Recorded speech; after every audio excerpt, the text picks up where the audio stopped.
부탁드립니다. 말씀 고린도후서 6장 1절에서 3절 말씀. 우리가 하나님과 함께 일하는 자로서 너희를 권하노니 하나님의 은혜를 헛되이 받지 말라. 이르시되 내가 은혜 베풀 때에 너에게 듣고 구원의 날에 너를 도왔다 하셨으니 보라 지금은 은혜 받을 만한 때요 보라 지금은 구원의 날이로다. 우리가 이 직분이 비방을 받지 않게 하려고 무엇에든지 아무에게도 거리끼지 않게 하고. 아멘. 아멘. 감사합니다. 반갑습니다. 오늘 은혜 시리즈 7번째 은혜 받을 만한 때, 이런 제목으로 함께 말씀을 나누겠습니다. 지금 우리가 사는 시대를 교회 시대 이렇게 말하기도 하죠. 예수님이 오셔서 내가 교회를 세우시겠다 이렇게 분명히 약속하셨는데, 십자가 죽음을 통해서 우리를 위해서 속죄의 은총을 준비해 놓으시고 부활 승천하시고 대신 성령을 보내셔서 오순절 이후에 예수님이 약속하신 대로 교회가 세워졌습니다. 그래서 이제 교회 시대가 열린 거죠. 근데 이 교회 시대에는 또 다른 말로 하면 은혜 시대다 이렇게 말합니다. 우리가 여러 번 나눈 것처럼 요한복음 1장에 예수님이 오심으로 말미암아 은혜가 왔다고, 하나님이 은혜의 하나님으로 은혜의 원천이고 근원이신데, 그 하나님이 육신을 입고 이 땅에 오셔서 이제 그 예수님이 은혜를 가지고 오셨기 때문에 예수님이 바로 은혜를 우리에게 가져다 주었어요.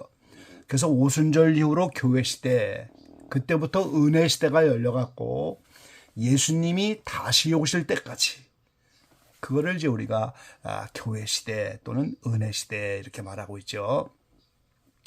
로마서 11장 25절에 보면 사도 바울이 그토록 사랑하는 유대인이라고 하는 형제 자매들이 구원을 받지 못하는 것에 대해서 말씀을 하면서 이방인의 충만한 수가 다 채워지면 버림받은 이스라엘이 다시 구원을 받을 것을 말씀하고 있고, 그것이 하나님의 비밀이라고 말씀하고 있습니다.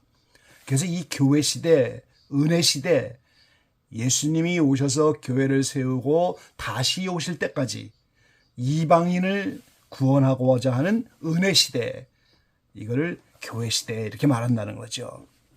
그래서 사도 바울이 오늘 6장 2절 본문에 내가 은혜 베풀 때 너를 듣고 구원의 날에 너를 도왔다 하셨으니 보라 지금은 은혜 받을 만한 때요 보라 지금은 구원의 날이로다. 이렇게 오늘 분명하게 선포를 하고 있습니다. 지금은 은혜 받을 만한 때라. 그리고 이제 구원의 날이다. 이렇게 교회 시대가 이방인 구원 시대요 은혜의 때인 것을 선포하고 있습니다. 그래서 오늘 교회 시대 끝에 저와 여러분이 이 은혜를 받아서 구원을 받고 은혜 위에 은혜를 받고, 그러면서 이제 우리가 시대를 살아가는데, 근데 중요한 것은 은혜 받으면 그것으로 끝나는 것이 아니라고 하는 거예요. 오늘 1절에 사도 바울이 너희를 권하노니 하나님의 은혜를 헛되이 받지 말라 이렇게 권면하고 있습니다. 그러니까 은혜 받으면 그 은혜를 누리고 은혜 받은 걸로 끝나는 것이 아니고 그 은혜를 헛되이 받지 말라. 이 말씀처럼 은혜를 헛되이 받지 말고 은혜를 은혜로 보답하는 삶을 살아야 하는 겁니다. 시편 103편에 보면은 오늘 시편 103편의 1절로 5절 말씀 보면은 내 영혼아 여호와를 송축하며 그 모든 은택을 잊지 말지어다 이렇게 말씀하고 있어요. 은택이라고 하는 말은 뭡니까? 은혜와 덕택이다 이 말이죠. 이렇게 살아가는 것이 하나님의 은혜고 그분 덕택이라고, 그걸 은택이라고 하는데, 그 은택을 오늘 잊지 말지어다 이렇게 말씀하고 있습니다. 같은 시편 65편에도 또 한번 말씀을 하고 있죠. 11절 말씀해 보면은 주의 은택으로 연사에 간시우니 주의 길에는 기름이 떨어지며 들의 초장에도 떨어지니 초장에는 양떼가 입혔고 꼴짝에는 곡식이 덮였고 저희가 다 즐거이 외치고 또 노래하나이다 그랬어요.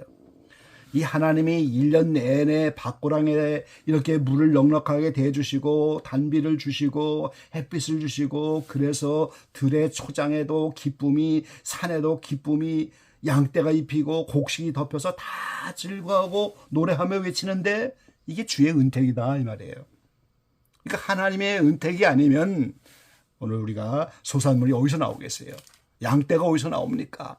그러니까 1년 내내 하나님의 은택으로 살아간다는 거예요. 그래서 그 은택을 잊지 말라 이렇게 말씀하셨는데 그게 바로 하나님의 은택, 그분의 덕택, 그분의 은혜 이거를 잊지 말라고 살아가라는 것이죠. 제가 기적예방에도 몇 번 말씀을 드린 기억이 나는데요. 영종도 인천공항 앞에 거기 장봉도라고 하는 섬이 있는데 말이죠. 거기에 그 반모섬이라고 하는 기도원이 있는데 제가 그 섬을 방문했다가 그 원장님을 만났어요. 그분의 간증을 들었습니다. 이 젊은 시절에 시집을 가고 이렇게 갓 신부가 된 그분이 7가지 병에 걸려갖고 이 죽을 뻔한 위기를 당했는데 예수님을 믿고 나서 7가지 병이 다 고쳐진 거예요. 그러니까 이분이 그때는 예수 믿자마자 그 병을 고치니까 예수님에 대해서 얼마나 알겠어요. 내가 다 다른 건 모르는데 예수님 때문에 병을 고쳤으니 이 신세를 좀 갚아야 되겠다고. 그래서 그때 그 섬에다가 반모섬 기도원을 만들어 놓고 제가 방문했을 때는 80이 넘었는데도 거기서 그 재단을 지키고 있는 거예요. 자녀들은 이제 섬에 있지 말고 육지로 돌아와라, 인천에 와서 같이 살자 이렇게 해도 자기는 그 평생 신세를 갚아야 되기 때문에 거기서 재단을 쌓아두면서 그 기도를 지키고 계시더라고요. 그러니까 자기가 지금 7가지 병에서 살아남고 지금까지 사는 게 하나님 덕택이고 그분 은혜고 그래서 그 신세를 갚아야 된다는 거예요. 그분은 은혜를 헛되이 받지 않고 그렇게 평생 그 은택을 잊지 않고 살아가는 거죠. 자, 우리가 은혜를 헛되이 받지 않으려면 무엇보다도 감사하는 삶을 살아야 됩니다. 로마서 1장 18절로 23절까지 말씀을 보면은 하나님 앞에 불의한 인생들은 감사가 없기 때문이라고 말씀해요. 양심을 통해서도 하나님을 알만한 걸 두시고 인류 역사를 통해서도 하나님을 알만한 걸 보이시고 지으신 우주 만물을 통해서도 하나님을 알만한 것을 다 두셨는데 감사치도 않고 영광 돌리도 않고 그게 불의한 인생이에요. 그러니까 멋대로 살으라고 하나님이 그냥 허망한 대로 내어 던져버리는 거예요. 그 짐승 같은 인생이 된다는 거죠. 그러니까 오늘 우리는 감사가 오늘 은혜를 헛되이 받지 않는 삶의 원동력이다 그 말이에요. 아까 그 원장님처럼 신세를 지면 신세를 갚아야 되고 감사하잖아요. 물에 빠진 사람을 건져주면 그 사람이 얼마나 고맙겠어요, 여러분. 이 해수욕장에서 인명구조를 하던 사람이 정년퇴직을 하게 되었는데 이 축하하러 온 친구가 질문을 하는 거예요. 이 평생 해수욕장에서 인명구조를 했는데 얼마나 많은 사람을 이제 건져줬겠어요. 그들이 다 이제 감사를 했느냐 이렇게 물었다는 거예요. 근데 그 인명구조하는 그분이 정년퇴직을 하면서 대답하기를 평생에 그 많은 인명구조를 했는데 정말로 감사하다고 하는 사람은 2명밖에 못 봤다. 이렇게 표현하더라는 거예요. 그 인명을 구해줘도 감사 못했다는 거죠. 그러니까 인명구조하는 그분이 볼 때 이게 사람다운 사람들이 아니구나. 근데 하물며 우리에게 영원한 생명을 주셨는데 이게 얼마나 감사한 일인가요, 여러분. 그래서 누가복음 17장 15절에 보면은 10명의 문둥병자, 이 문둥병자는 공동체에 들어가지도 못하고 저주받은 병이고 구약이 얼마나 무서운 병이에요. 근데 예수님이 오셔서 10명의 문둥병자를 다 고쳐줬는데 9명은 다 제갈 길로 가고 1명만 돌아와서 감사를 하더라는 거죠. 그럼 나머지는 다 어디 갔느냐 예수님이 물으시잖아요. 그럼 문둥뼈보다 더 지독한 지옥에서 영원히 고통당할 수밖에 없는 이 인생을 건져서 하나님의 자녀로 천국 백성 되게 했는데 이건 인명구조 정도가 아니잖아요. 지금 영원한 생명을 건져주셨는데 이 평생 감사하는 게 맞지 않겠어요? 이렇게 감사가 원동력이 되어서 받은 은사와 재능을 따라 하나님 앞에 헌신하는 이런 삶들이 바로 은혜를 헛되이 받지 않는 거죠. 이지선이라고 하는 사람이 있는데 이분이 감사를 통해서 자신을 되찾은 대표적인 사람입니다. 2000년 7월 30일 날 교통사고가 났는데 교통사고가 나면서 그 자동차에 불이 났어요. 얼굴을 포함해 갖고 전신의 55%가 3도 화상을 입었어요. 병원에 가서 이제 다 죽는다고 그렇게 말하고 이 사람도 하기 어렵다고. 엄지손가락을 제외하고는 다 손도 거의 절단되고 얼굴은 눈, 코, 입, 성한 데가 하나도 없어요. 55%의 전신이 3도 화상을 입었으니까. 그래도 이제 치료하느라고 여기저기 살을 떼다 붙이고 말이죠. 이 사람 살기 어렵다고. 저렇게 하고 어떻게 또 살겠냐고. 근데 그분이 지금은 그렇게 하고도 살아나서 산다는 것이 감사한 일이라고 대답을 하고 있다는 거죠.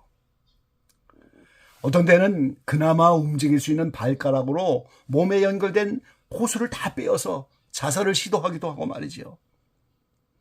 이식한 피부가 너무너무 땡겨갖고 고통 속에서 잠을 못 자는 날도 허다하고 이런 고통 속에서 나날을 보내다가 하나님의 은혜를 잊게 되었는데 하나님의 음성이 들린 거예요.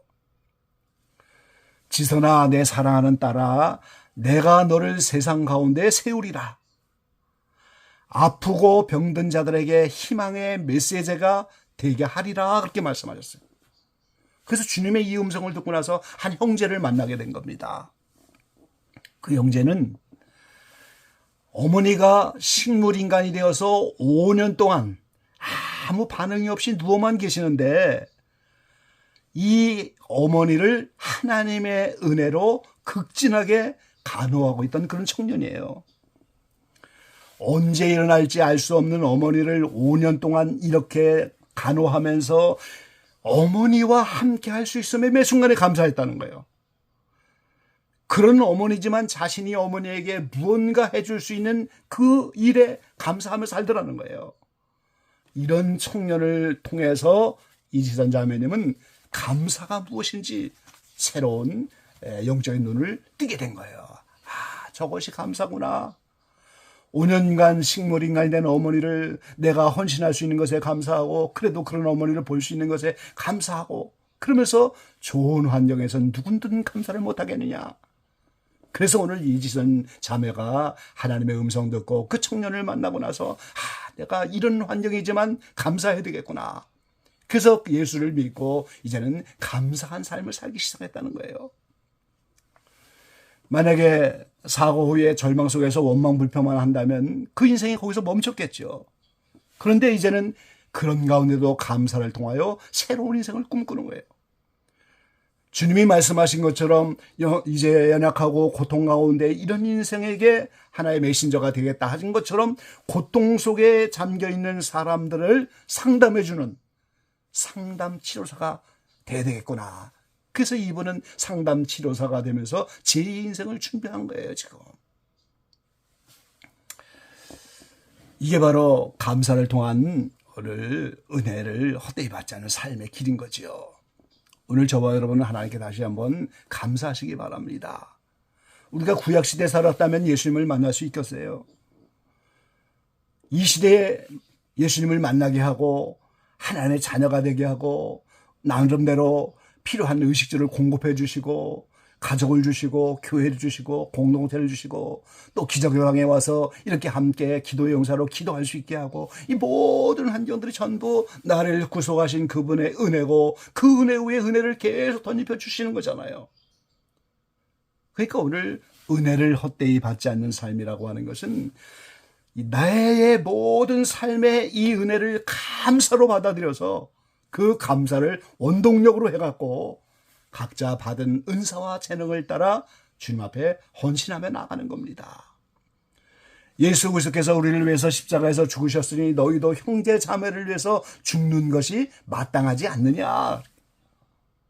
지금은 소천하셨지만 이 십자가의 사랑만 증거하는 예수 사랑 성례라고 하는 그런 목사님이 계셨어요. 많은 사람이 모이지도 않습니다. 그런데 이 예수 사랑 정예를 통해서 우리는 사랑해야 된다고, 형제 자매를 위해서 죽는 것이 마땅하다고 하는 그 말씀을 주제로 사랑만 강조하는 그런 집회인데, 거기 가서 그 목사님한테 제가 간증을 들었어요. 교회 안에 주일학기 때부터 자란 아이가 있는데 이 중학생이 됐어요. 목사님이 이게 결핵을 앓아서 등어리가 이렇게 다 굽으셔서 제대로 활동을 못 하시는데, 얘야 나를 위해서 좀 심부름 좀 해주겠냐.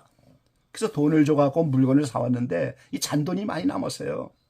그래서 얘 이거는 너 심부름 값이니까 용돈하라고 이거 널 주겠다. 그러니까 그 중학생 아이가 그렇게 말하더라는 거예요. 아니 목사님, 예수님이 우리를 위해서 죽었으니 우리도 형제 자매를 위해서 죽는 것이 마땅하다고 그렇게 말씀하시고, 저도 지금까지 주일학교 때부터 그렇게 배웠는데, 아니 제가 목사님을 위해서 잠시 사랑 실천하고 그것 때문에 그 대가를 받으면 되겠습니까? 우리가 형제 자매를 위해서 죽는 것이 마땅하지 않겠습니까? 이 어린 나이부터 그게 세뇌가 되는 거예요, 이 아이가. 그렇죠. 영원히 지옥 갈 수밖에 없는 죄인들을 은혜로 예수님을 이 땅에 보내주셔서 십자가의 은총으로 우리를 구원해 주시고, 그 후에 은사를 주시고 재능을 주셔서 남은 생에 헌신할 수 있는 기회를 주었는데, 그 예수님의 십자가는 곧 죽음의 삶인 것처럼 오늘 우리도 우리 목에 십자가를 지고 그 지름의 십자가의 길을 같이 걸어가면서 희생하는, 이것이 은혜를 보답하는 삶이 아니겠습니까? 또 사도 바울은 우리 고린도후서 6장 본문 이후에 보면은 고린도 교인에게 11절에 말씀하죠. 너희를 향하여 우리의 입이 열리고 우리의 마음이 넓었으니 너희가 우리 안에서 좁아진 것이 아니라 오직 너희의 심정에서 좁아진 것이니라. 내가 자녀에게 말하듯 하노니 보답하는 양으로 너희도 마음을 넓히라. 이 고린도 교회의 영적 아버지는 사도 바울이잖아요. 그러니까 이 고린도 교회 편지하면서 내가 자녀들에게 하는 것처럼 너희에게 말한다. 이 자녀들은 영적 아버지인 사도 바울에게 은혜를 갚아야 되는 거잖아요, 지금. 영원한 생명으로 자녀가 됐으니까. 그런데 사도 바울이 우리가 너희에게는 넓은 마음으로 갔는데 너희 안에서 심정이 좁아졌다. 그러니까 너희가 자녀처럼 은혜를 보답하는 마음으로 너희도 좀 마음을 넓혀라. 이렇게 권면하고 있어요. 그러니까 오늘 우리가 은혜를 헛되이 받지 않고 이제 은혜를 보답한 마음으로 살아가는 것은 우리 마음을 넓히는 것입니다, 여러분. 여러분, 우리의 마음은 뭐가 있어요? 오늘 사도 바울이 이제 너희가 곧 성전이다 이렇게 말씀했잖아요. 그러면 그 성전에는 오늘 성소와 지성소가 있는데 그 성소가 우리의 마음인 겁니다. 지성소는 우리의 영인 거예요. 그럼 그 성소에는 등대가 있고 떡상이 있고 분향단이 있잖아요. 그게 우리의 성전이라고 했으니까 우리 안에 등대가 있고 떡상이 있고 우리 안에 분향단이 있어요. 그럼 이 등대는 뭡니까? 1년 내내 어두운 그 성막 안에서 이제 감람년으로 1년 내내 불을 켜야 그 안에서 제사장이 봉사도 하고 무슨 일을 할 수가 있잖아요. 그 바로 우리 안에 성령을 통하여, 성령의 기름 부음을 통하여 우리 안에 양심의 불을 1년 내내 밝혀야 한다고 하는 거예요. 근데 그 등대가지가 7가지죠. 우리의 죄악성이 7가지라는 겁니다. 가나안 7족을 물리치고 가나안 땅을 차지해야 되는 것처럼 천국 가려면 가나안 7족인 7이 죄악성을 물리쳐야 되는데, 그 양심의 불을 켜는 것이 내 마음 안에 넓히는 작업인 거예요. 양심이 점점 밝아지는 게 마음이 넓어지는 겁니다. 그 지성은 떡상이잖아요. 매 안식일마다 12덩어리의 떡을 갖다가 진을 해갖고, 그럼 이 지성소에 있는 성소에 있는 이 떡상에, 그건 우리의 지성을 의미하는 거예요. 세상에 이렇게 끝이 없는 이 인터넷을 통한 세상 지식이 아니고 하나님 말씀에 대한 지성입니다. 그게 내 마음 안에 가득히 채워져야 돼요. 자꾸 하나님의 말씀으로 내 마음의 지성을 채우는데 이게 내 마음을 넓히는 거예요. 그러면 이제 양심으로 깨닫고 지성으로 하나님 말씀대로 어떻게 살아야 되는 걸 알았다면 분향단에서 향을 올리는 것처럼 의지로 내 삶을 하나님께 드리는 거예요. 그 의지가 점점점 넓어지면 하나님께 온전히 모든 삶을 드려지는 거죠. 그래서 의지가 넓어지는 거예요. 그래서 내 마음 안에 양심과 지성과 의지 이것이 얼마나 넓어졌느냐. 요 마음 하나 달랑 가지고 하나님 앞에 나가는 겁니다. 우리가. 그 마음 하나 가지고 심판대 나가는 거예요. 그럼 우리가 이 세상에서 아파트 평수를 넓히는 게 중요합니까? 교회 평수를 넓히는 게 중요합니까? 각 개인에게 주신 이 마음 안에 그것이 성전이고 그 마음을 넓혀라. 사도 바울은 그 마음을 넓혀주려고 지금 고린도 교회에 이 편지를 하고 있는 거거든요. 그게 은혜에 보답하는 거예요. 우리 자녀들의 이렇게 영적인 일이 잘 되면 그게 얼마나 감사한 일입니까? 오늘 기자회견의 모든 지체들이 정말 이 마지막 때 교회 시대에 은혜 시대에 이렇게 풍성한 주 예수의 은혜를 받고 은혜 위에 은혜를 받고 구속의 은총을 받고 또 거기다가 필요한 의식들을 공급받고 우리에게 공동체를 주고 우리에게 주지 아니한 것이 무엇이냐고 말씀하는데 다 하나님의 은혜로 주신 거잖아요. 지금 건강도 하나님의 은혜로 준 것인 거고 가족도 교회도 공동체도 기적 예방도 하나님이 주신 은혜입니다. 다 은혜 위에 은혜예요. 그 이 은혜를 헛되이 받지 않으려면 감사를 원동력으로 하여 받은 은사와 재능을 따라 예수님처럼 십자가를 지고 형제자매를 사랑하면서 희생의 길을 가고 보답하는 마음으로 내 마음을 넓혀서 양심이 점점 깨끗해지고 지성이 하나님의 말씀 차고 이제 어떤 환경 속에서도 말씀을 지켜 순종하는 의지를 가지면서 이것이 점점 넓어지면 더 높은 천국과 더 많은 상을 받지 않겠어요? 이것이 아버지 된 사도 바울의 마음이고 이것이 예수님의 마음이었다는 거예요. 기자회견 모든 지체들이 마음이 넓혀지고 오늘 정말 감사를 원동력하여 은사와 재능을 따라 헌신하는 이런 삶으로 은혜를 보답하는 정말 은혜를 보답하는 이러한 지체들이 다 되시기를 주의 이름으로 간절히 축원합니다. 아멘. 아멘.